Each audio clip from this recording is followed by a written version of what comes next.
Magandang araw mga kakalaguran. Ang buong Jerusalem ay sumigaw ng Hosanna, Hosanna. Pero after 1 week, crucify Him naman ang kanilang sigaw. Ang tanong mga kaibigan, consistent ba tayo? Malakas tayong mag-praise kay Jesus sa simbahan. Pero pagdating sa opisina, sa school, sa bahay, tahimik lang tayo. Huwag tayong matakot na ipakita na tayo ay kay Kristo. Kahit simple lang. A kind word, an honest choice, a pose that uplifts.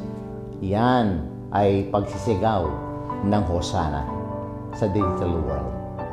This week, ito ang challenge ko sa inyo. Mag-Hosanna, hindi lang sa loob ng church, kundi sa bawat usap, bawat desisyon, bawat relationship. Manalangin tayo.